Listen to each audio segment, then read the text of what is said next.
अयोध्या में बन रहे मर्यादा पुरुषोत्तम श्री राम के मंदिर का उद्घाटन कब होगा, इसको लेकर लोगों के मन में कई सवाल हैं। रिपोर्ट्स की माने तो 2024 के जनवरी महीने में रामलला के मंदिर का उद्घाटन किया जा सकता है। वहीं देश के गृह मंत्री अमित शाह ने एक जनसभा को संबोधित करते हुए राम मंदिर का जिक्र किया और कांग्रेस पर जमकर निशाना साधा। साथ ही रामलला के मंदिर का उद्घाटन कब होगा, इसको लेकर भी बयान दिया है। एक कांग्रेस पार्टी आजाद हुए तब से राम मंदिर के मुद्दे को लटका रही थी, भटका रही थी, अटका रही थी। मोदी जी ने एक दिन सुबह इसकी नींव डाल दी और 2024 जनवरी में भव्य राम मंदिर अयोध्या में बनकर तैयार। केंद्रीय गृह मंत्री अमित शाह बुधवार यानी 11 अक्टूबर को एक धार्मिक समारोह में भाग लेने के लिए हरियाणा के रोहतक स्थित बाबा मस्तनाथ आश्रम पहुंचे थे। वहीं अमित शाह के बयान को लेकर अब सियासत भी शुरू हो गई है। कांग्रेस पार्टी के प्रवक्ता ने कहा है कि बीजेपी का झूठ अब नहीं चलेगा, जनता जाग चुकी है। भारतीय जनता पार्टी के कोई नेता राम मंदिर, भगवान श्री राम का नाम जोर से लेते हैं तो जनता डरती है।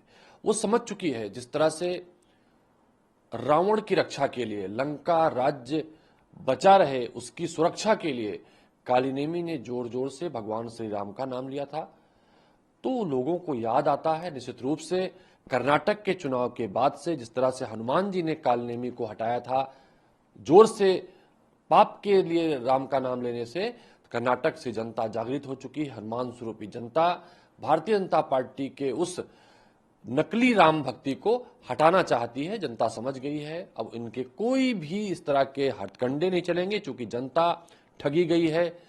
धर्म की आड़ में बेरोजगारी, धर्म के आड़ में हमारे देश के कई सारे मुद्दों पर गिरावटें, कई सारी वादा खिलाफियां, अब इनके जाने का समय हो गया है। भगवान श्री राम और हनुमान जी की कृपा से कांग्रेस पार्टी इंडिया का आने का समय होगा। अमित शाह के बयान पर जगत गुरु परमहंस आचार्य का भी बयान सामने आया, जिन्होंने गृह मंत्री के बयान का समर्थन किया है। छावनी पीठाधीश्वर जगत गुरु परमहंस आचार्य, मैं माननीय प्रधानमंत्री नरेंद्र मोदी जी को और गृह मंत्री अमित शाह जी को धन्यवाद दूंगा कि जो भारतीय संस्कृति को बचाने के लिए खुल करके राम मंदिर के समर्थन में उतरे और नारा दिए कि रामलला हम आएंगे, मंदिर वहीं बनाएंगे। हालांकि लंबे काल तक विरोधी इसका जो है तो मजाक बनाते रहे कि राम मंदिर वहीं बनाएंगे, लेकिन तारीख नहीं बताएंगे।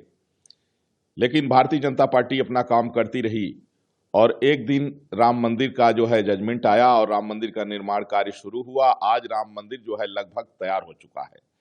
इसमें भारतीय जनता पार्टी की जो भूमिका है वह बेहद महत्वपूर्ण है और राम मंदिर हमारी संस्कृति का अभिन्न हिस्सा है।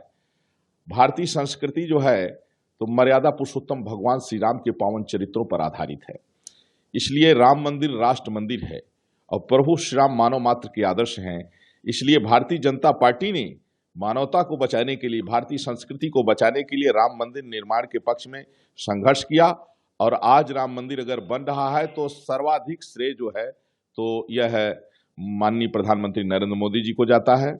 और अमित शाह जी ने जो कहा है ये बिल्कुल सही है और जनता ने फिर से जो है तो मोदी जी को 19 में पूर्ण बहुमत से प्रधानमंत्री बनाया और 24 में फिर से पूर्ण बहुमत में जनता माननीय मोदी जी को फिर से प्रधानमंत्री, तीसरी बार प्रधानमंत्री बनाएगी, क्योंकि देश ने ये समझ लिया है कि देश और देश की संस्कृति और देश की जनता को बचाने के लिए मोदी के अलावा और कोई विकल्प नहीं है। गौरतलब है कि आए दिन राम मंदिर के निर्माण को लेकर तस्वीरें सामने आती रहती हैं। मंदिर बन रहा है और काम भी जोरों पर चल रहा है, लेकिन देखने वाली बात यह होगी कि आखिर भक्तों को रामलला के दर्शन के लिए और कितना इंतजार करना पड़ सकता है। NBT ऑनलाइन की रिपोर्ट।